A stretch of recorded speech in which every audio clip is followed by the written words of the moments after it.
Ma famille a ri quand je suis arrivée au mariage. Mon père aime à jeter dans la fontaine. J'y ai dit, rappelez-vous, plus tard mon mari milliardaire est arrivé et ils ont pelle, vérite très vite.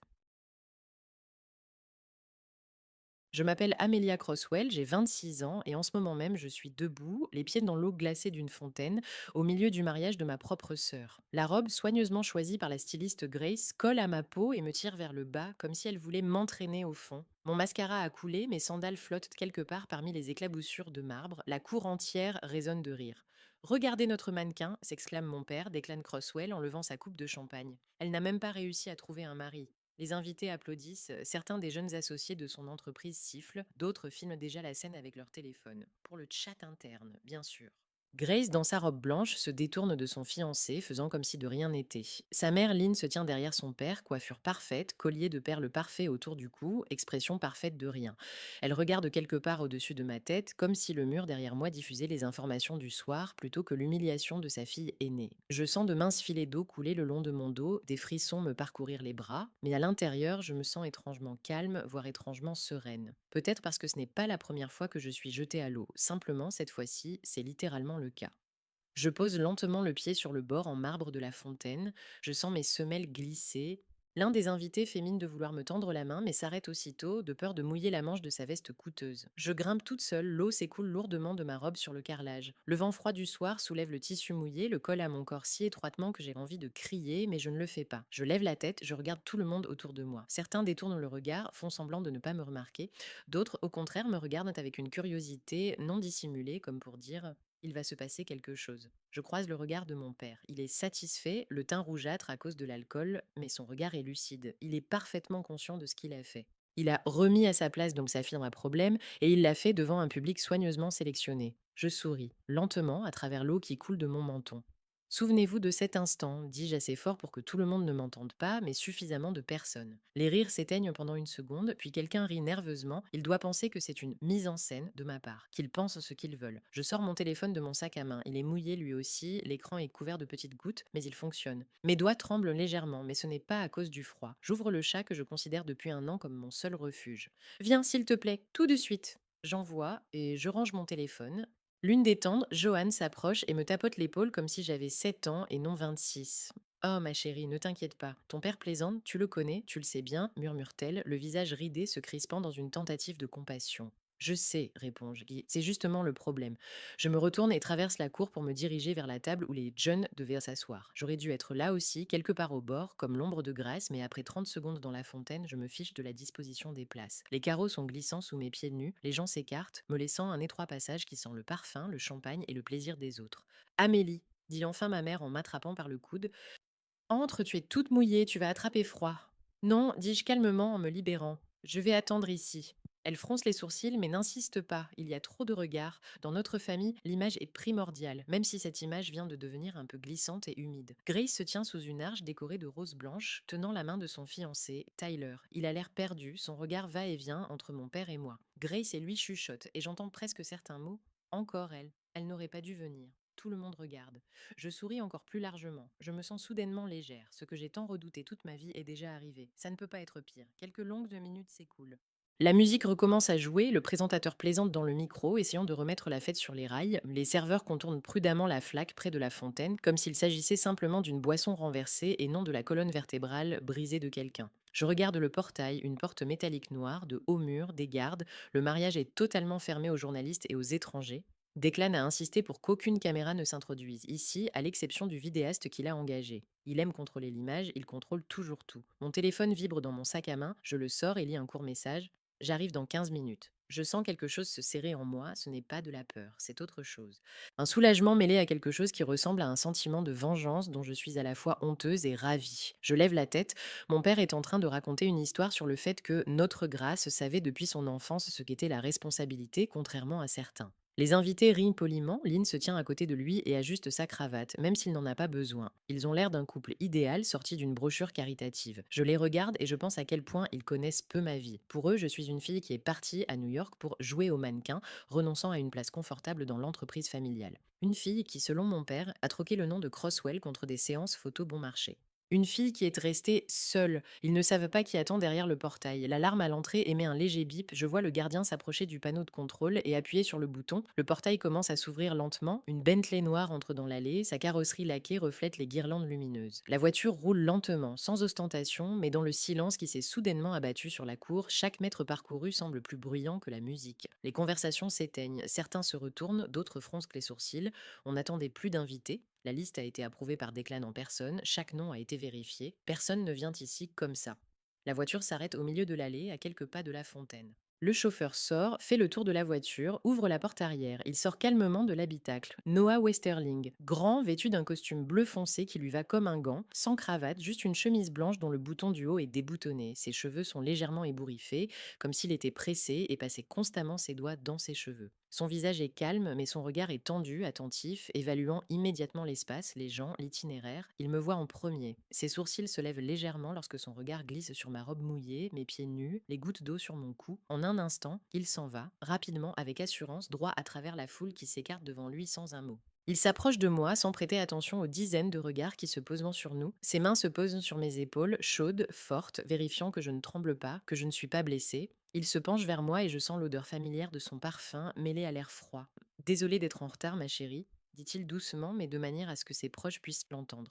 Que s'est-il passé et pourquoi diable es-tu dans cet état? Il se tourne brusquement vers les personnes présentes, sa voix devient plus forte, plus dure. Pourquoi diable est-elle dans cet état? Pourquoi personne ne l'a aidée? Personne ne répond. Plusieurs personnes détournent le regard. L'une des amies de Grace commence à marmonner quelque chose à propos d'une blague ratée, mais se tait sous son regard. Qui êtes-vous? Demande l'un des anciens amis de mon père, un homme avec un verre de cognac à la main. C'est une fête privée, je sens quelque chose se déclencher en moi, comme un verrou qui aurait été ouvert après une longue période. Le moment pour lequel j'ai écrit ce court message est arrivé. Je fais un pas en avant, sentant la main de Noah se poser doucement mais fermement sur ma taille. Ma robe est lourde, mouillée, mais ma voix reste étrangement calme. Permettez-moi de vous présenter, dis-je en regardant tour à tour mon père, Grace et toutes ces personnes qui venaient d'applaudir lorsque j'ai été jetée à l'eau. Voici Noah Westerling. Il est de mon mari depuis un an. Le silence devient palpable, presque tangible. L'un des invités inspire brusquement. Quelqu'un jure silencieusement, quelqu'un chuchote le nom à son voisin, vérifiant s'il a bien entendu. Je vois le visage de mon père changer. Le sang se retire de ses joues, ses yeux se plissent. Il fait un pas en avant, comme s'il voulait dire quelque chose, mais les mots restent suspendus dans l'air. Il a reconnu le nom. Bien sûr qu'il l'a reconnu. Declan Crosswell se souvient très bien de cette réunion à huis clos il y a 2 ans, lorsqu'il a tenté de faire accepter son contrat extrêmement avantageux à un génie technique têtu. À l'époque, Noah Westerling l'avait écouté poliment, puis avait répondu brièvement qu'il n'avait pas l'intention de bâtir son entreprise sur l'utilisation non éthique de données médicales. La réunion s'était terminée par une poignée de mains froides et des regards encore plus froids. Maintenant, ce même homme se tient au milieu de notre cour, tenant mon corps trempé par la taille. Je sens les doigts de Noah me serrer légèrement, comme pour me demander: Tu es sûr? Je lève les yeux vers lui un instant et j'y vois non seulement de l'inquiétude, mais aussi autre chose. Une détermination. À quoi? Nous ne le savons ni l'un ni l'autre. Mon père fait un pas en avant. Quand il finit par parler, sa voix est sourde, comme si elle traversait une épaisse couche d'eau. C'est quoi, cette blague? Noah lâche lentement ma taille, mais reste à mes côtés, se tournant vers Declan. Sa posture n'est ni provocante ni obséquieuse, seulement un calme que notre famille a toujours perçu comme une menace. Ce n'est pas une blague, monsieur Crosswell, dit Noah d'une voix calme, et je pense que nous devrions vraiment discuter. Un murmure à peine perceptible parcourt la cour, comme si le vent soufflait dans les cimes des arbres. Je vois Grace serrer le bouquet si fort que les roses blanches se froissent entre ses doigts. Lynn recule d'un pas, comme si elle cherchait un appui. Je me tiens entre elles, mouillée, pieds nus, mais pour la première fois de ma vie, je ne suis pas seule. Mon père regarde Noah comme s'il voyait un fantôme, puis il sourit, ce sourire froid et méprisant que je connais depuis mon enfance. Belle histoire, dit-il à voix haute pour que tout le monde l'entende. Amélia a toujours su inventer des histoires, depuis son enfance. Quelques invités glousquent nerveusement, quelqu'un tousse discrètement. Je sens à nouveau monter en moi cette même impuissance enfantine, quand on ne vous croit pas simplement parce qu'un adulte en a décidé ainsi. Mais Noah n'est pas un enfant. Il fait un pas en avant et sa voix est calme, mais si claire que chaque mot porte jusqu'aux tables les plus éloignées. Taisez-vous, monsieur Crosswell, le silence devient absolu. Declan tressaille, le visage rouge. Comment osez-vous? Noah sort son téléphone, fait quelques gestes du doigt et tourne l'écran vers son père. Notre certificat de mariage, la date est le 14 mai de l'année dernière. Vous voulez vérifier dans la base de données? Son père plisse les yeux en regardant ses doigts se crispent autour du verre. Lynn jette un œil par-dessus son épaule et son visage passe de l'incrédulité à la confusion. Pourquoi n'as-tu rien dit? Demande doucement sa mère. Noah ne me laisse pas répondre. Oh, vous avez poussé dans la fontaine la femme d'un homme qui peut détruire votre entreprise en un seul tweet, dit-il froidement, et vous l'avez forcé à rester trempé pendant une demi-heure devant tout le monde. Alors je me fiche de ce que vous pensez. On s'en va. Il me prend la main, sa paume est chaude et je m'y accroche comme à une bouée de sauvetage. Attendez! Crie Grace d'une voix perçante. Je me retourne, ma sœur se tient sous l'arche, son bouquet blanc tremblant, son visage est déformé, ses joues couvertes de taches rouges. C'est mon jour, mon mariage. Pourquoi tu gâches toujours tout? Je m'arrête. Noah serre ma main, me demandant silencieusement si je veux répondre. Je n'ai rien gâché, Grace, dis-je. C'est papa qui l'a fait, mais c'est toujours plus facile pour toi de m'accuser. Noah me tire en avant. Nous passons devant les tables, les invités s'écartent. Certains chuchotent, d'autres filment avec leur téléphone. Et tout ce que je veux, c'est partir d'ici. Je m'assois dans la voiture, Noah fait le tour, s'assoit à côté de moi et fait signe au chauffeur. Le moteur ronronne doucement, je regarde par la vitre arrière. Mon père tient un verre à la main, Grace se prend la tête dans les mains, ma mère dit quelque chose, mais personne ne l'écoute. Le portail se ferme, nous nous engageons sur une route sombre. Soudain, je commence à trembler. D'abord légèrement, puis de plus en plus fort. Mes dents claquent, mes mains tremblent. Noah pose sa main sur mon genou. Tout va bien, tout ira bien, Amélie. Tout va bien, je ris nerveusement. Je viens de rompre définitivement avec ma famille, Noah.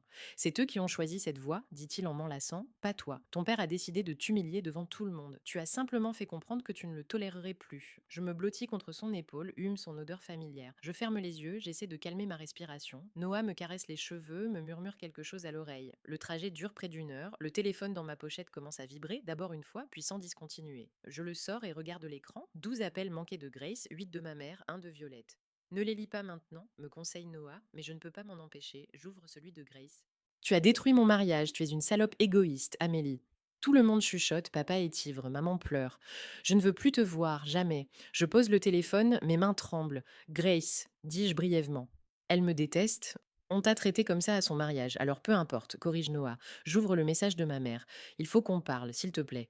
Appelle-moi quand tu seras prête, comme des adultes. Comme des adultes, j'ai presque envie de rire. Les adultes ne poussent-on pas les enfants dans les fontaines? Je lis le dernier message de Violet.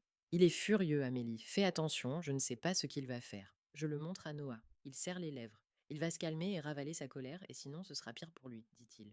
J'ai froid. Je sais qu'il a raison. Nous arrivons à la maison, Noah m'aide à sortir, me conduit à l'intérieur jusqu'à la salle de bain. Il ouvre le robinet de la douche. Réchauffe-toi, je vais te préparer quelque chose de chaud. Je me déshabille, je me glisse sous les jets d'eau chaude, il me brûle, mais j'aime cette douleur réelle, tangible. Je reste longtemps sous la douche jusqu'à ce que l'eau devienne tiède. Je sors, enveloppée dans une serviette. Noah m'attend avec une tasse de thé. Je m'assois sur le lit, prends la tasse, mais mes mains tremblent. Il la prend et la pose sur la table de chevet. Tu veux parler? Je ne sais pas ce que je ressens, du soulagement, de la peur, de la culpabilité. Oublie ça, c'est tout, dit-il en me prenant la main. Tu n'es pas responsable, Amélie, alors ne t'en fais pas.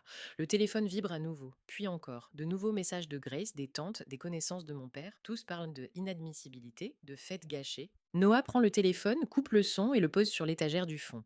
Ça suffit pour aujourd'hui, le reste peut attendre. Merci, je murmure, d'être venu. Toujours ravi. Il m'embrasse sur le front, nous nous couchons, je me blottis contre lui, j'écoute les battements de son cœur, je m'endors peu à peu, mais avant de m'endormir, j'entends un léger bruit, la vibration du téléphone sur l'étagère. Quelqu'un m'écrit encore, et je comprends que demain, tout ne fera que commencer.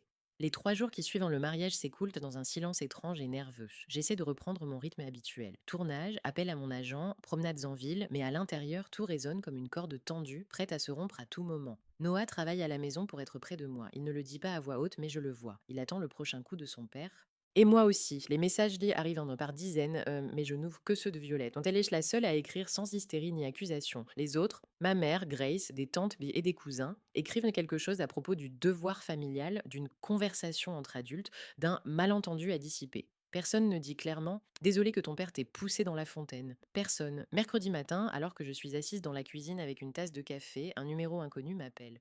Bonjour, mademoiselle Crosswell, dit une voix masculine, polie et officielle. Je m'appelle Wade Galloway, je représente le cabinet d'avocats qui s'occupe de la famille Crosswell. Votre père souhaiterait vous inviter à un entretien privé afin de régler la situation actuelle. Je reste silencieuse quelques secondes, digérant ce que je viens d'entendre. Un avocat, mon père a envoyé un avocat. Quelle situation? Demandai-je froidement. Monsieur Crosswell estime que certains malentendus survenus lors d'une récente réunion familiale peuvent être résolus par une discussion constructive. Il est prêt à vous rencontrer à votre convenance. Dites à Monsieur Crosswell que s'il veut me parler, il peut m'appeler lui-même, dis-je avant de raccrocher. Mes mains tremblent légèrement. Noah entre dans la cuisine et me regarde d'un air interrogateur. Mon père a envoyé un avocat, lui expliquai-je brièvement. Il souhaite un entretien privé pour régler le problème. Noah s'assoit en face de moi, les bras croisés sur la poitrine. Et qu'as-tu répondu? Qu'il peut m'appeler lui-même? Il sourit, mais ce n'est pas un sourire chaleureux. Il n'appellera pas, il essaie de dicter ses conditions. Une rencontre par l'intermédiaire d'un avocat est un moyen de montrer qu'il contrôle le processus. Je sais que Noah a raison, mais quelque chose en moi veut quand même croire que mon père est capable d'avoir une conversation simple et honnête. C'est absurde, bien sûr. 30 ans d'expérience auraient dû m'apprendre autre chose. Le téléphone sonne à nouveau. C'est le même numéro. Je décroche et active le haut-parleur. Mademoiselle Crosswell, je comprends votre réticence, mais votre père insiste beaucoup. Il est prêt à vous rencontrer chez vous ou en terrain neutre. C'est vraiment important. Noah prend mon téléphone et le rapproche de lui. Monsieur Galloway, je suis Noah Westerling, le mari d'Amelia. Dites à Declan que s'il veut parler, il doit le faire par les voies officielles ou en personne. Pas de rencontre privée sans témoin. Monsieur Westerling, votre présence n'est pas prévue. C'est une affaire familiale. Ma femme est mon affaire, dit Noah d'un ton sec, mais je la laisserai décider. Amélia, je le regarde, puis je regarde le téléphone. Tout en moi me crie ne pars pas, mais une partie de moi veut clore ce sujet une fois pour toutes. Elle veut entendre ce que dira mon père quand il comprendra que je ne cède plus. D'accord, dis-je enfin. Demain, à 2 heures, au domaine familial. Mais je ne viendrai pas seul. Galloway reste silencieux un instant, puis dit votre père s'attendait à une conversation privée. Noah ne viendra pas, dis-je. Mais l'assistant de mon mari m'accompagnera, sinon je ne viendrai pas du tout. Une autre pause, j'entends Galloway demander quelque chose à quelqu'un, probablement son père, à l'autre bout du fil. Puis, d'accord, demain à 2 heures. Au revoir, mademoiselle Crosswell. Je raccroche. Noah me regarde sérieusement. Tu es sûr? Non, mais je veux en finir. Il hoche la tête, puis sort son téléphone et compose un numéro. Marcus, j'ai besoin de toi demain à 13h30, rendez-vous privé. Oui, avec rendez-vous. Merci. Marcus est l'assistant personnel de Noah, un ancien avocat, un homme capable de garder un visage impassible même sous pression. J'ai vraiment besoin de quelqu'un qui empêchera mon père de détourner la conversation à son avantage. Le lendemain, nous partons à 13h30 pile. Marcus est au volant, je suis assise à l'arrière, les mains serrées sur les genoux. Le trajet jusqu'à la propriété familiale dure 30 minutes. Une immense maison de style colonial, une pelouse impeccable, des pavés, une fontaine, celle-là même dans laquelle on m'a poussé. Je le regarde tandis que nous passons devant et quelque chose se serre en moi. Marcus se gare devant l'entrée, la porte s'ouvre, la femme de chambre nous salue poliment. Nous traversons un immense hall, sol en marbre, lustre en cristal, portrait des ancêtres des Croswell au mur. Tout est, comme toujours, parfaitement nettoyé, rangé, vérifié.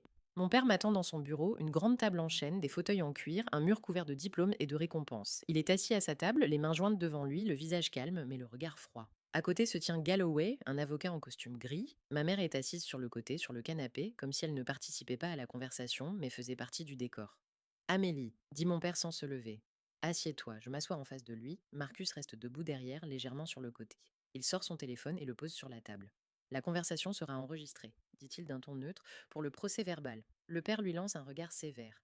C'est une réunion familiale privée. C'est une réunion organisée par un avocat, rétorque calmement Marcus. Elle est donc officielle. Si vous n'êtes pas d'accord, nous pouvons partir. Galloway tousse discrètement. Monsieur Crosswell, c'est une proposition raisonnable. L'enregistrement protège toutes les parties contre les malentendus. Mon père reste silencieux pendant quelques secondes, puis fait un geste de la main. D'accord, enregistré. Marcus allume le dictaphone et pose le téléphone sur la table entre nous. Bon, dit mon père en se penchant en avant et en me regardant dans les yeux. Tu as mis la famille dans une situation très délicate, Amélie. Les invités parlent encore de l'incident au mariage de Grace. Cela nuit à notre réputation. Je souris, même si à l'intérieur je bouillonne. Je l'ai mise, et toi, quand tu m'as poussé dans la fontaine? Il fait un geste de la main, comme pour chasser une mouche. C'était une blague, tout le monde l'a compris, mais ta réaction, ton spectacle avec ce Westerling, c'est ça qui a gâché la soirée.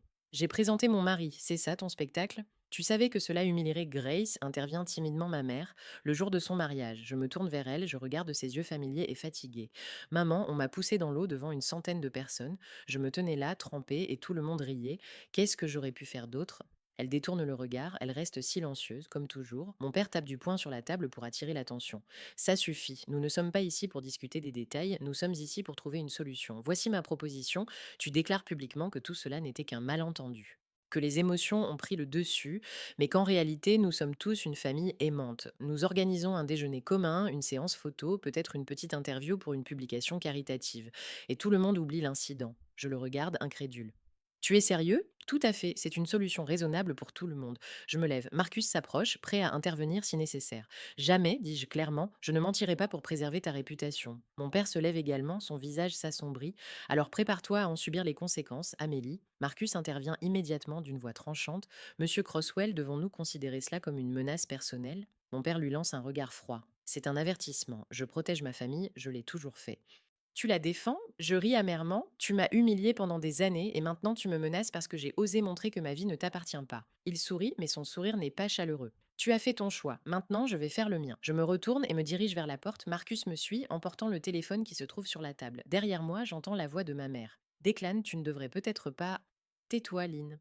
Nous sortons du bureau, traversons le hall et sortons dans la rue. Je m'assois dans la voiture, tremblant de colère et de peur à la fois. Marcus prend le volant et fait demi-tour. Nous roulons en silence pendant quelques minutes, et les jours suivants confirment mes pires craintes. D'abord, une amie de l'agence m'appelle et me demande timidement si c'est vrai que j'ai eu des problèmes de drogue. Bien sûr que non. Mais quelqu'un répand des rumeurs. Puis, une autre mannequin m'écrit qu'un homme l'a abordée, lui a posé des questions sur ma vie privée et lui a proposé de l'argent pour des histoires intéressantes. Ensuite, un photographe avec lequel j'ai travaillé il y a un an m'appelle et me dit que quelqu'un a essayé de lui acheter des photos non publiées. Je comprends tout de suite, c'est le père, il cherche des informations compromettantes, quelque chose qui pourrait me discréditer ou au moins semer le doute dans l'esprit de Noah. Noah engage un détective privé, 2 jours plus tard celui-ci lui remet son rapport. Declan a engagé une agence spécialisée dans les enquêtes de réputation. Il fouillant dans mon passé, interroge mes connaissances, cherche tout ce qui pourrait être utilisé. Le détective découvre également que l'agence vérifie en parallèle les finances, les partenaires et les transactions de Noah.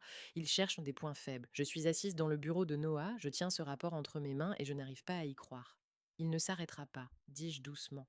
Noah me regarde et je vois quelque chose de nouveau dans ses yeux. Ce n'est ni de la colère ni de l'indignation, c'est de la détermination. Eh bien, moi non plus, dit-il calmement. Si ton père veut la guerre, il l'aura. Noah a une expression particulière lorsqu'il cesse d'être simplement mon mari et devient le Westerling que tout le monde redoute dans les négociations. Ces derniers jours, il arbore presque tout le temps cette expression. Son bureau se transforme en quartier général, ordinateur portable, écran, dossier, imprimé. Sur le tableau, un schéma avec le logo de la société Crosswell au centre et des dizaines de flèches vers des noms plus détaillés. Offshore, fonds, clinique. Ici, montre Noah avec un marqueur, la clinique du Nevada. Ils ont transmis les données des patients aux assureurs sans leur consentement, ici des paiements à des fonctionnaires pour accélérer les licences. Où as-tu trouvé tout ça? Je demande en serrant ma tasse. J'en ai vu une partie quand on m'a proposé de collaborer. Une autre partie a été trouvée par mes collaborateurs. Une autre encore a été fournie par d'anciens employés. Sa voix est calme. Pour lui, ce sont des problèmes à résoudre. Pour moi, c'est une famille qui se décompose en point d'un tableau. Tu vas vraiment transmettre ça aux autorités de régulation? Oui, répond-il sans hésiter. J'ai déjà pris rendez-vous, et quand ils auront suffisamment de matériel, l'enquête officielle commencera. Je regarde le dossier portant le nom de Declan. Cela ne détruira pas seulement lui, ma mère est dans une fondation caritative, Grace est là-bas, des centaines de personnes travaillant dans ces cliniques, elles vont toutes en souffrir. Noah a l'air sombre. Amélie, ils ont commencé, c'est lui qui s'est immiscé dans nos vies. Tu penses qu'il s'arrêtera si on le laisse tranquille? Je reste silencieuse, parce que je sais que non. Ce n'est pas une vengeance pour la fontaine, poursuit Noah. Il faut arrêter ce genre de société. Ma mère est là-bas, m'échappe-t-il. Ma sœur, c'est leur vie. Si la société s'effondre, elles perdront tout. Et toi, tu n'as rien perdu? Demande-t-il. Le respect, le soutien, la sécurité? Je serre les lèvres. Noah, s'il te plaît, laisse-moi essayer. Une dernière fois. Je vais aller voir Grace, je vais lui expliquer ce que tu prépares. Peut-être qu'elle pourra influencer mon père. Je ne promets pas d'arrêter, m'interrompt-il, mais je suis prêt à attendre. Une fois. Merci, ça me suffit. Le café où nous retrouvons Grace est situé dans un quartier calme. C'est elle qui a choisi cet endroit. J'arrive en avance et m'assois près de la fenêtre. Lorsque la porte s'ouvre, je la reconnais immédiatement, même si elle porte de grandes lunettes et un manteau sombre. Grace s'approche mais ne s'assoit pas tout de suite. Que veux-tu? Assieds-toi. Elle s'installe en face de moi et enlève ses lunettes. Son visage est pâle, elle a des cernes sous les yeux. Si c'est une tentative d'excuse, tu peux gagner ton temps. C'est une tentative pour mettre fin à cette folie. Mon père a engagé des gens pour salir ma réputation et celle de Noah. En réponse, Noah prépare des documents qui pourraient détruire la société. Il faut que ça cesse. Grace se fige, croise les bras, tu mens. Les paiements, la correspondance, les témoignages d'anciens employés. S'il s'adresse aux autorités, il y aura une enquête. Elle déglutit. Il ne fera pas ça. Je lui ai demandé d'attendre, mais pas pour longtemps. Si mon père ne recule pas, il ira jusqu'au bout. Grace me regarde comme si elle me voyait pour la première fois. Tu défends un homme qui n'est pas le tien, contre ta propre famille, celle qui a regardé en silence pendant qu'on m'humiliait. Je ris amèrement, elle baisse les yeux. Je savais, murmure-t-elle, certaines choses, lesquelles? Les données des patients. Quand j'ai commencé à travailler pour la fondation, on m'a expliqué comment tout fonctionnait, que nos recherches étaient basées sur des données que personne n'avait autorisé à utiliser. Mon père m'a dit que c'était une pratique courante, que tout le monde faisait ça, je sens un froid m'envahir la poitrine. Et tu n'as rien dit. Qu'est-ce que j'aurais dû faire? Elle lève les yeux, ils brillent. Faire un scandale, trahir ma propre entreprise. Amélie, j'ai passé toute ma vie dans ce système. Je ne sais pas vivre autrement. Tu aurais pu apprendre. Elle secoue la tête.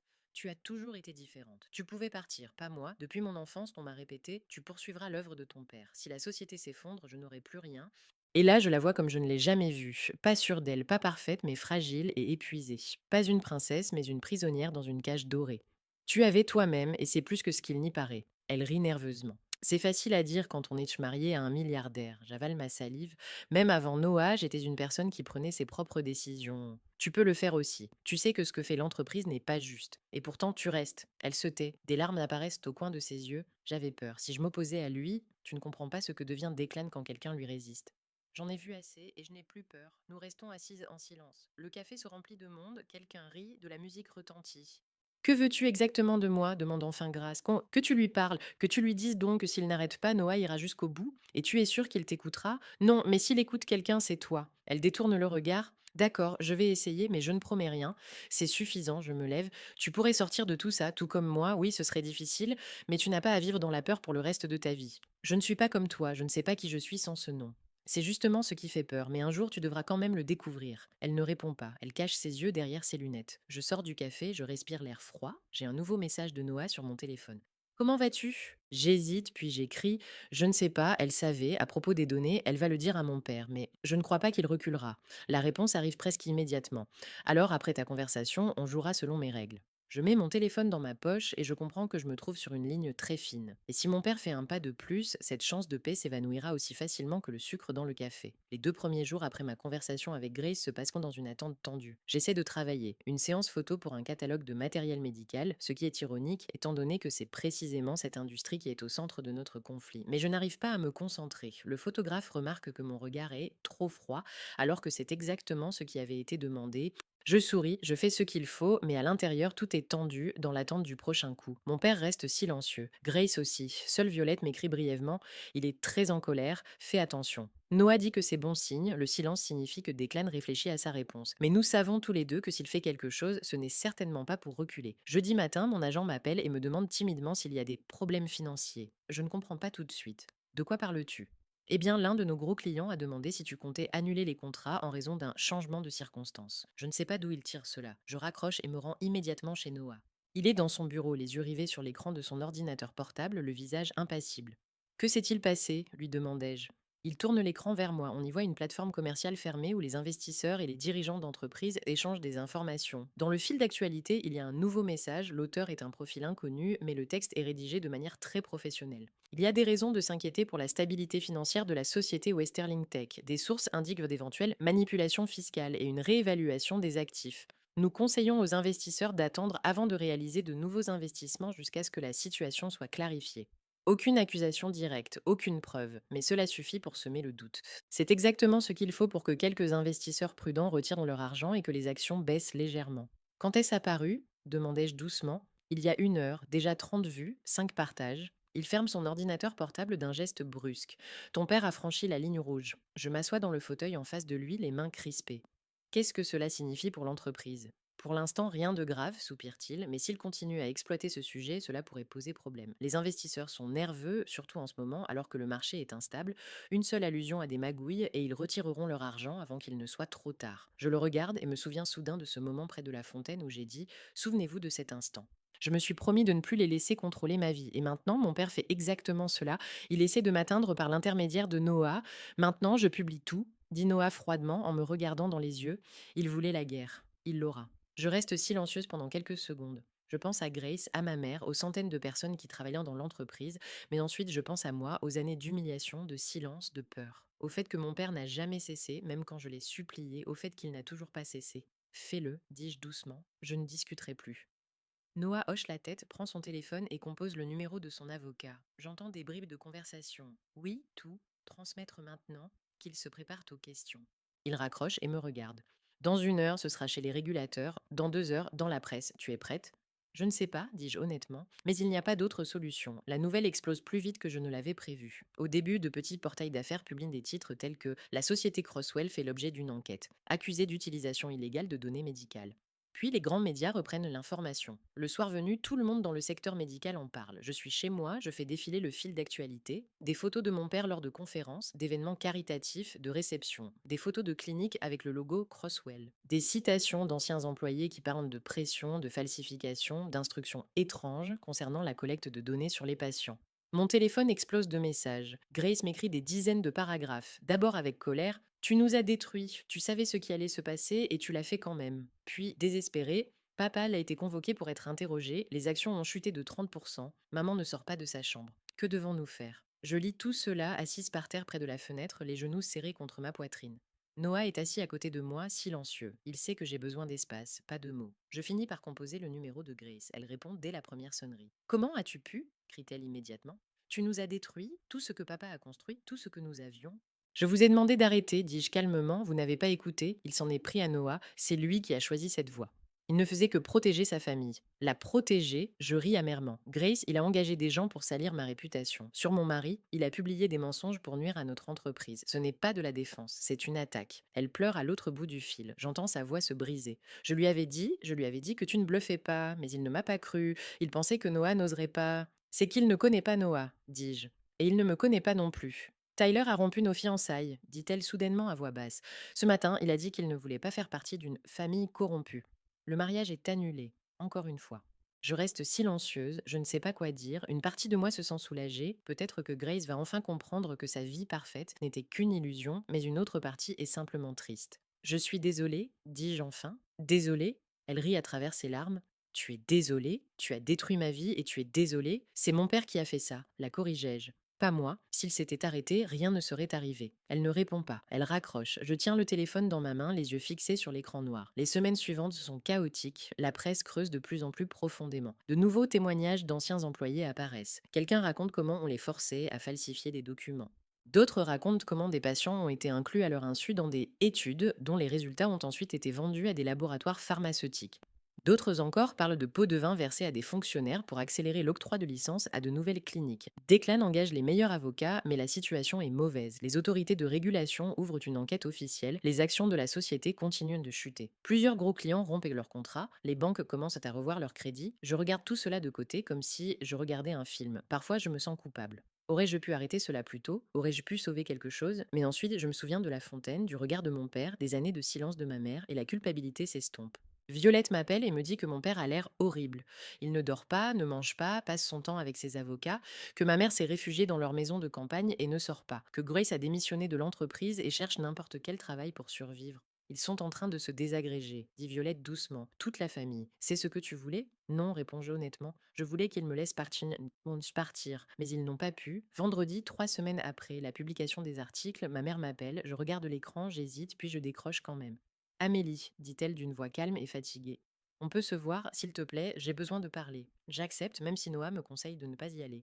Mais quelque chose en moi me dit qu'il faut que j'en finisse. On se retrouve dans le parc près de chez eux. Lynn est assise sur un banc, enveloppée dans un long manteau, même s'il ne fait pas si froid. Elle a maigri, son visage a vieilli, elle a de profondes cernes sous les yeux. Je m'assois à côté d'elle en gardant mes distances.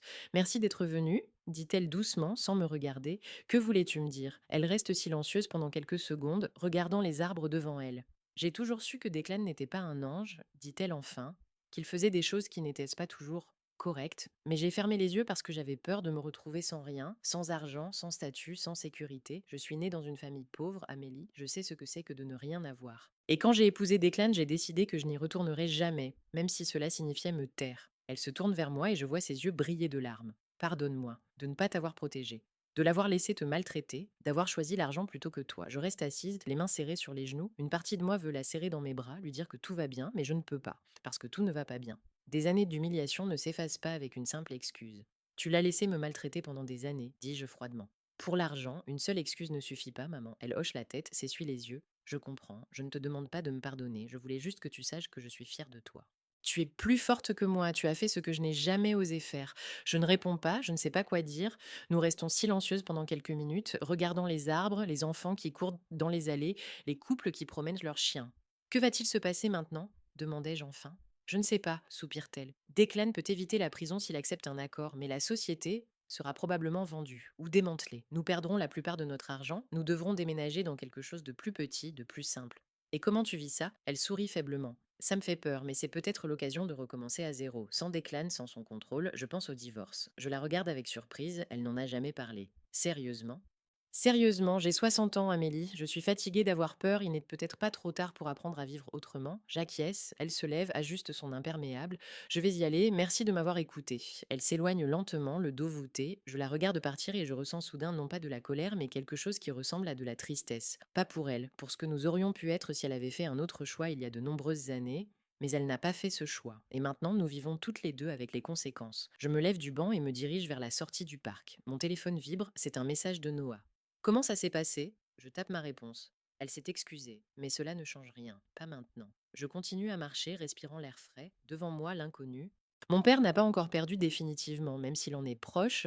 Ma mère cherche une issue. Grace est en train de se construire une nouvelle vie quelque part. Et moi, j'essaie simplement de respirer. Et soudain, je comprends, je ne suis plus l'Amélia qui se tenait trempée près de la fontaine. Quelque chose en moi a changé pour toujours. Et je ne sais pas si c'est une bonne ou une mauvaise chose. Mais une chose est sûre, je ne laisserai plus jamais personne me pousser dans l'eau. 2 ans ont passé. Parfois, j'ai l'impression qu'une vie entière s'est écoulée. Et parfois, j'ai l'impression d'être toujours assise sur ce même banc, dans le parc, écoutant ma mère me dire d'une voix tremblante: «Je suis fière de toi», sans savoir quoi faire de ces mots. Mais le calendrier a continué d'avancer et ces 2 années se sont lentement, obstinément transformées en une nouvelle réalité. Nos matinées avec Noah ne commencent plus par les actualités boursières et les scandales d'entreprise, mais par le café et le chaos des tissus sur la table. Ma table n'est pas sa table de réunion, mais une grande table en bois dans le coin du salon, encombrée de croquis, d'échantillons de tissus et de photos d'essayage. Il y a 2 ans, j'ai accepté de créer une petite collection de vêtements de sport pour une plateforme, à condition d'avoir le contrôle sur le design et la communication. Puis il y a eu une autre commande, puis une autre. Aujourd'hui, ce n'est plus un projet parallèle, mais une marque qui porte mon nom, modeste mais vraiment mienne. Au cours de ces 2 années, il n'y a pas eu de happy end entre nous. Nous nous sommes disputés, réconciliés, nous avons ignoré les ragots, nous avons vécu quelques lancements nerveux de ces nouveaux projets et un échec retentissant de ma collaboration qui a été largement diffusé sur les réseaux sociaux. Mais nous avons appris à communiquer même lorsque cela fait mal, et cela s'est avéré plus précieux que tout le glamour du monde. La société Crosswell n'existe plus que dans les actualités sur les anciens géants de l'industrie. Elle a été divisée, vendue, reconditionnée. Le logo qui ornait autrefois les bâtiments n'existe plus que dans ma mémoire. Une partie des cliniques a été transférée à d'autres propriétaires, une autre partie a été fermée. Dans le journalisme, on appelle cela une restructuration agressive. Pour moi, c'est la fin d'un empire que je devais autrefois regarder de bas en haut. Mon père a cessé d'être le père qui planait au-dessus de moi. Il n'est plus que Declan Crosswell, ancien magnate de la santé, vivant dans une maison louée à la périphérie de la ville. Il n'a pas été condamné à la prison, accord, amende, tâche indélébile sur sa réputation, interdiction de diriger de grandes entreprises. Je l'ai vu plusieurs fois en photo dans des reportages. Vieilli, vêtu d'un simple manteau, sans cette lueur prédatrice dans les yeux. Violet m'a dit qu'il donnait parfois des conférences à de jeunes entrepreneurs sur les risques éthiques de la croissance, et cela semblait tellement absurde que j'ai d'abord pensé que c'était une blague. Ma mère fait du bénévolat dans un centre pour femmes ironie du sort, mais maintenant elle écoute les histoires des autres, très similaires à la sienne. Nous nous voyons toutes les quelques semaines, sans parler beaucoup du passé. Elle m'apporte des cartes postales bon marché, mais jolies qu'elle trouve dans les brocantes. Je lui offre des écharpes chaudes que je confectionne avec mes chutes de tissu. Ni elle ni moi ne jouons plus le rôle de la fille idéale et de la mère idéale. Nous sommes simplement 2 femmes adultes qui ont survécu. Le téléphone sonne juste au moment où je pense que la journée va être normale. Numéro inconnu, dis-je en regardant l'écran. Peut-être encore un fan de tes pantalons taille haute, suppose Noah. Ou un nouveau détracteur, dis-je en ricanant et en décrochant le combiné. Allô, Amélie? Une voix féminine un peu tendue. C'est Anna, l'assistante de Grace. J'espère que je ne dérange pas. Ce nom me fit mal. Grace et moi n'étions pas en contact quotidien, mais après notre conversation dans un café il y a 2 ans, nous échangions de temps en temps de courts messages. Comment vas-tu? Nouvelle photo du chat, j'ai changé de travail. Je ne savais pas qu'elle avait une assistante. Je t'écoute, dis-je lentement. J'ai une invitation pour vous, dit Anna, au nom de mademoiselle Grace Crosswell. Enfin, plus tout à fait Crosswell. Elle rit nerveusement. Pourrais-je vous envoyer les détails par courrier et vous faire livrer une enveloppe papier par coursier? 3 heures plus tard, le coursier m'apporte une enveloppe crème sur laquelle mon nom est écrit en lettres calligraphiées. Je me tiens au milieu du salon, la tenant dans mes mains comme j'avais autrefois tenu l'enveloppe contenant le contrat de la société. Ouvre-le, dit Noah, appuyé contre le montant de la porte. Je découpe le bord avec précaution, comme s'il y avait quelque chose de fragile à l'intérieur. Dans l'enveloppe se trouve une carte épaisse avec un gaufrage, les noms Grace Elizabeth Crosswell et Mark Hollis, la date. Lieu, un hôtel de campagne au bord d'un lac, à seulement 1 heure de route de la ville. Sur une petite feuille séparée, quelques lignes écrites à la main, une écriture familière. J'ai longuement réfléchi pour savoir si j'avais le droit de faire cela, mais ce jour est mon choix, pas celui de mes parents, tout comme cette personne. Je veux que tu sois là, comme une sœur, sans obligation. Si tu peux, viens. Si tu ne peux pas, je comprendrai quand même. Je relis plusieurs fois. Tu vas y aller, dit Noah calmement, sans même me poser la question. La seule question est, avec moi ou sans moi? Ça ne te dérange pas? Lui demandai-je en le regardant. Ça ne me concerne pas, répond-il. C'est entre vous deux, mais je serai là si tu veux. Je repense à la fontaine, au restaurant, à ses regards, aux éclaboussures d'eau sur la peau, à quand j'ai dit: Souvenez-vous de cet instant. À ce moment où Grace se tenait dans le couloir de sa vie parfaite et demandait à son père de ne pas la détruire. Quand elle a pleuré dans le café, avouant qu'elle savait tout. Tu viendras avec moi, dis-je. Mais pas comme bouclier, juste comme mon mari. Il sourit. Cette fois, je promets de ne pas faire de feu d'artifice juridique pendant la cérémonie. Cette fois, répétai-je, et pour la première fois, ma voix n'est pas tendue, seulement empreinte d'une ironie fatiguée. L'hôtel au bord du lac n'est pas du tout ce à quoi je m'attendais dans le contexte du mariage de Grace. Pas de colonnes de marbre, pas de fontaines illuminées. Un bâtiment de 2 étages avec une terrasse en bois clair, de larges fenêtres donnant sur l'eau et les pins, une petite place avec des chaises blanches et des fleurs, cela ressemble plus à une publicité pour la marque Simple Bonheur qu'au pathos dans lequel nous avons grandi. Si c'est un piège, au moins le décor est agréable, me chuchote Noah lorsque nous sortons de la voiture. Si c'est un piège, leur budget a fortement diminué. Réponds-je tout aussi doucement. Il n'y a pas beaucoup d'invités, les gens discutent en petits groupes, certains rient, d'autres prennent des photos avec le lac en arrière-plan. Je vois quelques visages familiers du passé, d'anciens partenaires de la société, l'avocat qui représentait autrefois mon père lors d'une soirée caritative. Mais la plupart sont des inconnus, je n'ai vu le visage de Marc que sur une seule photo que Grace m'a envoyée il y a 6 mois avec la mention «Je ne sais pas comment c'est arrivé, mais...» Sur la photo, il était vêtu d'un jean et d'un pull, il l'enlaçait par les épaules et ne regardait pas l'appareil photo, mais elle. Amélie, je me retourne. Grace se tient à quelques pas, vêtue d'une robe simple mais impeccablement coupée, qui ressemble plus à une robe de soirée qu'à une robe de mariée. Pas de cercle de cristal, pas de traîne dramatique. Ses cheveux sont rassemblés en un chignon bas et elle porte un fin collier autour du cou. Elle n'a pas l'air riche ni parfaite, mais vivante. Je me souviens bien d'elle lors du dernier mariage, dans une autre robe, avec un autre homme à ses côtés, les yeux remplis de la peur de perdre ce qui semblait lui être garanti pour toute la vie. La comparaison est presque physiquement douloureuse. Tu es venu, dit-elle en souriant si sincèrement que je me sens mal à l'aise. Je suis venu, confirmerai-je. Bonjour. Nous nous embrassons, sans excès, sans théâtralité. Ses mains tremblent légèrement. Voici Noah, j'ajoute en m'écartant. Si tu te souviens encore de lui autrement que comme une menace pour l'entreprise de mon père. Je m'en souviens, dit-elle en tendant la main. Merci de ne pas avoir gâché ce mariage à l'avance. Je suis toujours ravie de reporter la destruction quand il s'agit d'un dessert, plaisante Noah. J'espère qu'il y aura du chocolat, Grace rit et la tension dans l'air se dissipe un peu. Il y en aura, je te le promets. Parmi les invités, j'aperçois ma mère. Lynn, vêtue d'une robe gris clair, sans bijoux imposants, avec un petit bouquet de fleurs des champs sur les genoux, elle est assise à côté de Violette qui lui raconte quelque chose à voix basse. Leur rire n'est pas celui nerveux et tendu dont je me souviens lors des précédents événements mondains, mais un rire doux et familier. Ma mère ne me remarque pas tout de suite. Lorsque nos regards se croisent, elle se lève et fait un pas vers moi. Tu es venu, répète-t-elle les mêmes mots que Grace, mais sur un ton différent. Dans sa voix, il n'y a ni reproche ni soulagement, mais une simple constatation. Oui, dis-je. Comment vas-tu? Bonne question, sourit-elle. En ce moment, mieux que je ne le mérite, mais j'apprends à accepter cela aussi. Elle touche ma main légèrement, brièvement. Nous ne nous jetons pas dans les bras l'une de l'autre, nous ne pleurons pas, nous ne disons pas tu m'as tellement manqué. Ce n'est pas nécessaire. Nous avons déjà dit les mots importants à ce moment-là dans le parc, maintenant nous continuons simplement à vivre. Declan ne viendra pas, dit-elle soudain, presque dans un murmure, si c'est ce que tu penses. Je n'ai pas posé la question, répondis-je. Mais bien sûr, j'y avais pensé. Les ombres ne disparaissent pas simplement parce que tu cesses de les regarder. Il a écrit une lettre à Grace, ajoute ma mère. Il a dit qu'il ne voulait pas gâcher sa journée par sa présence. Je hoche la tête et je comprends que cette simple phrase signifie bien plus qu'il n'y paraît. La cérémonie commence sans retard, le maître de cérémonie parle brièvement, sans faux pathos. Lorsque Marc entre, je ne peux m'empêcher de le regarder. Il ne ressemble ni à son père, ni à Tyler, ni à aucun de ses proches. Il porte un costume sombre mais pas parfaitement brillant, le tissu est légèrement souple comme s'il choisissait des vêtements dans lesquels on peut non seulement se tenir debout mais aussi vivre. De légères rides autour des yeux, traces de sourire. Quand Grace se tient en face de lui, il ne regarde qu'elle et c'est le signe le plus important. Il lui prend les mains et ce geste n'est pas une démonstration de possession. Il n'y a que de la chaleur. Je croise le regard de Noah et je vois qu'il l'a remarqué aussi. Les promesses sont courtes, personne ne jure de ne jamais se tromper ou de être toujours parfait. Ils parlent du choix de chaque jour, rester ensemble même quand c'est effrayant et difficile. Ils parlent du fait qu'ils ne peuvent pas se promettre une vie sans souci, mais qu'ils peuvent se promettre l'honnêteté. Je sens une chaleur monter dans ma gorge, non pas parce que je veux la même chose, j'ai déjà la mienne, simplement parce que pour la première fois, je vois Grace non pas comme le prolongement du plan de mon père, mais comme une femme avec sa propre histoire.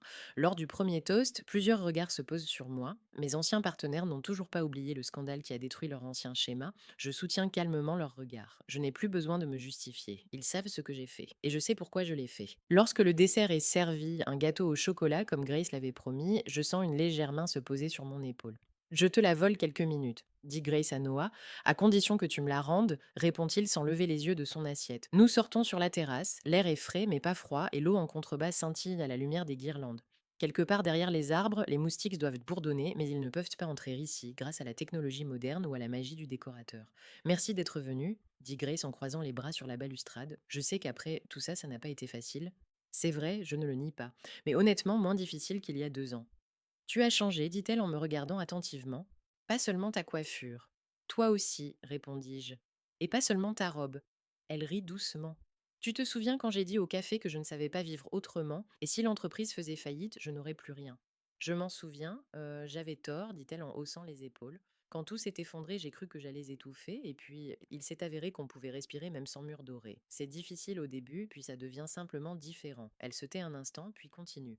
J'ai rencontré Marc lors d'un séminaire ennuyeux pour les petites entreprises. À l'époque, je travaillais déjà dans une agence et je me sentais insignifiante. J'étais assise au dernier rang, faisant semblant de noter des points importants. Après son discours, il s'est approché et m'a demandé si j'avais un stylo car il avait perdu le sien. Il avait 3 stylos dans sa veste, puis il m'a avoué qu'il cherchait simplement un prétexte pour m'aborder. C'est romantique, dis-je, mais sans moquerie. Tu sais ce qui était le plus effrayant, demande-t-elle, c'est que je lui ai tout raconté moi-même, à propos de mon père, du scandale, des données, sans attendre que cela soit divulgué dans la presse, et il ne s'est pas détourné, il a simplement dit: Bon, maintenant je sais où on ne t'a pas brisé. On s'occupera du reste. Je détourne le regard vers l'eau, me laissant une seconde. Je suis heureuse pour toi, dis-je, et ce ne sont pas des paroles en l'air. Non pas parce que tu t'es mariée, mais parce que tu as fait ce choix toi-même. Je ne voulais pas devenir comme toi, dit Grace de manière inattendue. D'abord parce que je pensais que tu étais faible, ensuite parce que j'ai vu à quel point tu étais forte et j'ai pensé que je ne serais pas à la hauteur. Maintenant, je comprends que je n'ai pas besoin d'être toi et je n'ai pas besoin d'être la fille parfaite de Crosswell. Je peux être moi-même, quoi que cela signifie. C'est effrayant, j'admets. Ne pas se cacher derrière un nom ou un rôle. Tout à fait, acquiesce-t-elle, mais quand on touche le fond, on se rend compte qu'il y a un endroit où l'on peut se tenir debout. Nous restons silencieuses pendant quelques secondes, puis elle se tourne vers moi. Tu regrettes? Quoi exactement? Demandai-je. Tout, la fontaine, la publication, ce qui s'est effondré, de ce que nous avons tous traversé. Je regarde l'eau, les guirlandes salées se reflètent sur sa surface sombre et j'ai l'impression, l'espace d'un instant, que c'est la même fontaine, mais étirée dans le temps. Je regrette la douleur, dis-je lentement, ce que tu as dû endurer, que ma mère ait vécu tant d'années dans la peur, que mon père n'ait trouvé d'autre moyen de vivre que le contrôle, mais si tu me demandes si je regrette d'avoir dit ça suffit, à l'époque, non. Si j'avais gardé le silence, je serais encore là, debout, dans ma robe mouillée, à attendre que quelqu'un décide si je peux sortir de l'eau. Grace hoche la tête et quelque chose brille dans ses yeux, mais aucune larme ne coule. Tu sais, dit-elle doucement, je me suis souvent imaginée à ta place, là, près de la fontaine, et j'arrivais toujours à la même conclusion, je me serais tue. J'aurais souri, fait comme si de rien n'était, et je serais retournée vers les invités, et c'est ce qui me fait le plus peur. Tu as choisi leur camp à ce moment-là, lui rappelai-je sans rancune. Oui, acquiesce-t-elle, mais maintenant j'apprends à choisir le mien. Elle fait un pas vers moi. Nous ne serons pas des sœurs parfaites, dit-elle. Je me connais, je te connais, mais nous pouvons essayer d'être authentiques, sans rivalité, sans chercher à savoir qui est la plus forte, la plus belle ou la plus juste. Juste deux femmes qui ont survécu. Je souris. Marché conclu, réponds-je, sans rivalité, même si je suis quand même plus belle en leggings. À 100%, dit-elle en riant. Nous réglerons nos comptes, sans doute pendant des années encore. Mais ici, maintenant, sur la terrasse au-dessus de l'eau, je sens que le plus important est déjà fait. Le fil qui nous relie n'est plus enroulé autour des mains de notre père. Sur le chemin du retour, Noah et moi restons silencieux pendant près d'une demi-heure. La route est familière, mais elle semble nouvelle, comme un film que vous avez déjà vu, mais dans lequel vous remarquez soudain d'autres détails. Alors, Noah rompt enfin le silence. Tu regrettes d'être venu? Non, répondis-je. C'était une bonne journée, étrange, mais bonne. Elle est authentique, dit-il en hochant la tête, pas comme à l'époque. Elle a toujours été authentique, le corrigeai-je. Mais à l'époque, elle était authentique dans un rôle qui n'était pas le sien. Il tend la main, trouve la mienne et la serre. Et toi demande-t-il. Tu vis toujours dans un rôle qui n'est pas le tien, ou déjà. Non, l'interroge, je suis enfin dans le mien et c'est à la fois le plus effrayant et le plus beau. La ville nous accueille avec ses lumières. Lorsque nous entrons dans l'appartement, j'ai soudain envie de m'approcher de la fenêtre. J'écarte les rideaux et regarde en bas. Là-bas, au loin, dans le centre, la même fontaine fonctionne probablement toujours. Ils ne l'ont pas éteinte à cause de notre scandale. Les gens prennent des photos, jettent des pièces, font des propositions. À quoi penses-tu demande Noah en m'enlaçant par derrière. À l'eau, répondis-je. À sa froideur quand mon père m'a poussé, à tous ceux qui riaient, à leur demande de se souvenir de ce moment. Et demanda-t-il doucement. Et au fait que je m'en souviens aussi, mais maintenant pour moi ce n'est plus une humiliation, c'est un nouveau départ. Je ferme les yeux et je me revois là-bas, trempée, les dents qui claquent, la rage à la place des mots. À ce moment-là, j'avais l'impression d'être au fond du gouffre, mais en fait c'était un nouveau départ. Le prix à payer a été élevé, dis-je lentement. Nous avons beaucoup perdu, mais sans cette eau, je ferais probablement encore partie de leur histoire. Et maintenant, je suis dans la mienne. Je regarde encore un instant les lumières de la ville, puis je m'éloigne de la fenêtre. La liberté a toujours un prix, je m'en souviendrai.